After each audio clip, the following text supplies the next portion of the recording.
Bismillahirrahmanirrahim. Assalamualaikum warahmatullahi wabarakatuh. Alhamdulillahirabbil alamin wassalatu wassalamu ala sayyidil anbiya wal mursalin wa ala alihi wa ashabihi ajma'in. Amma ba'd.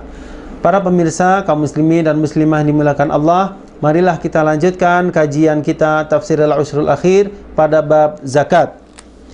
Harta yang wajib dizakati ada 4 ya. Yang pertama adalah binatang ternak. Kemudian yang kedua, hasil pertanian. Yang ketiga, barang berharga, yaitu emas dan perak. Kemudian, harta perniagaan. Syarat wajib zakat ada 5. Yang pertama, Islam, merdeka, sampai nisab. Ya, kemudian kepemilikan penuh. Kemudian lewat 1 tahun haul, kecuali zakat hasil pertanian. Zakat binatang ternak yang wajib dizakati ada 3. Ya, yaitu unta, sapi, dan kambing. Adapun syarat wajib zakatnya ada 2. Yang pertama digembalakan sudah atau hampir 1 tahun. Dan yang kedua dipelihara untuk tujuan ternak dan dikembangbiakkan, bukan untuk dipekerjakan. Apabila dipelihara untuk diperjualbelikan, maka hitungan zakatnya adalah zakat harta perniagaan. Zakat unta adalah sebagaimana yang kami sebutkan, ya, bila untanya 1 atau 4, 1 sampai 4 maka tidak ada zakatnya. 5 sampai 9 zakatnya adalah 1 ekor kambing. Kemudian 10 sampai 14 2 ekor kambing. Kemudian 15 sampai 19 3 ekor kambing. 20 sampai 24 4 ekor kambing, dan begitu seterusnya. Bisa kita lihat dalam buku Al-Ushrul Akhir. Kemudian zakat sapi ya, dimulai bila dia memiliki sapi antara 30 sampai 39. Zakatnya adalah 1 ekor sapi jantan atau betina tabi'. Kemudian 40 sampai 59, 1 ekor sapi jantan atau betina musinnah. Adapun zakat kambing atau domba, maka antara 40 sampai 120 zakatnya adalah 1 ekor kambing atau domba. 121 sampai 200, 2 ekor kambing atau domba. 201 sampai 399, 3 ekor kambing atau domba. Ya.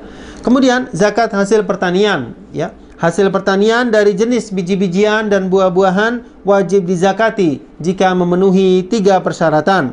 Yang pertama, tanamannya dari jenis yang dapat ditakar dan dapat disimpan, ya, seperti gandum dari jenis biji-bijian dan anggur serta kurma dari jenis buah-buahan.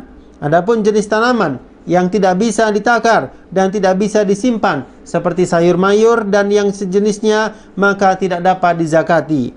Yang kedua, sampai nisab ya, yaitu 653 kg atau lebih.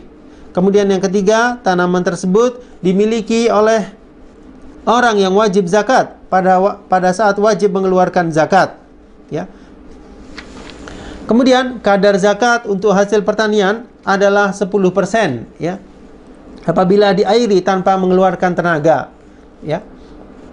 Misalnya pengairannya dengan air hujan atau air sungai, dan 5% apabila diairi dengan cara mengeluarkan biaya. Zakat barang berharga ya, ada 2 jenis. Yang pertama emas, zakatnya tidak dikeluarkan kecuali bila telah mencapai 85 gram. Dan yang kedua perak, zakatnya tidak dikeluarkan kecuali bila mencapai 595 gram. Kemudian barang perhiasan yang dipakai tidak wajib dizakati. Akan tetapi jika perhiasan tersebut disewakan dan dijadikan tabungan, maka wajib dizakati. Halal bagi kaum wanita segala sesuatu yang lazim dipakai seperti perhiasan dari emas dan perak.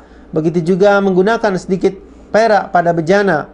Kaum laki-laki boleh memakai sedikit perhiasan dari perak ya, seperti cincin, kacamata dan lain-lain. Sedangkan emas haram digunakan pada bejana. Bagi laki-laki diperbolehkan memakai sedikit dari emas yang digunakan bersama bahan lainnya ya, seperti kancing baju atau pelapis gigi, tanpa menyerupai kaum wanita ya.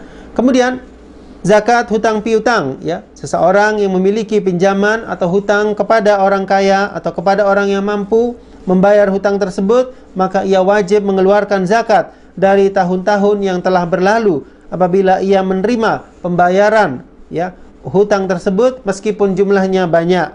Namun apabila hal tersebut tidak memungkinkan, ya, misalnya si peminjam tidak mempunyai apa-apa untuk melunasi hutangnya, maka tidak wajib membayar zakatnya karena ia tidak mampu untuk berbuat sesuatu terhadap uang pinjaman tersebut. Kemudian zakat harta perniagaan, ya. Harta perniagaan tidak wajib dizakati kecuali dengan 4 syarat, ya. Kepemilikan yang mutlak, barang tersebut untuk diperdagangkan, nilainya telah mencapai nisab dan mencapai haul.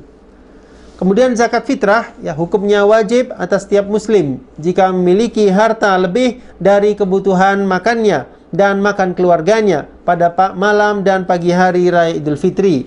Ukurannya adalah 2/4 kilogram dari bahan makanan pokok yang ada di negerinya untuk setiap orang, baik laki-laki maupun perempuan. Kemudian zakat harus dikerjakan dengan atau dikeluarkan dengan segera, dan wali dari anak kecil dan orang gila berkewajiban untuk membayar zakat keduanya. Orang-orang yang berhak mendapatkan zakat diantaranya adalah fakir, kemudian miskin, amil zakat atau petugas yang mengeluarkan zakat, kemudian golongan mu'allaf atau orang yang baru masuk Islam, kemudian hamba sahaya, orang yang berhutang, orang yang berjuang di jalan Allah, dan ibnu sabil.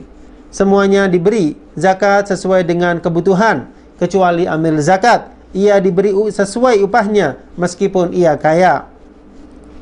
Kemudian berkaitan dengan sedekah tatawwu, Nabi SAW bersabda, sesungguhnya di antara hal yang dapat menyusul seorang mukmin dari amal dan kebaikannya setelah dia meninggal dunia adalah ilmu yang ia ajarkan atau ia sebarkan, anak yang soleh yang ia tinggalkan, mushaf Al-Quran yang ia wariskan, masjid yang ia bangun, rumah yang ia bangun untuk persinggahan orang musafir, sungai yang ia jadikan mengalir, dan sedekah yang ia keluarkan dari hartanya ketika sehat dan hidup. Semuanya akan menyusulnya setelah ia mati.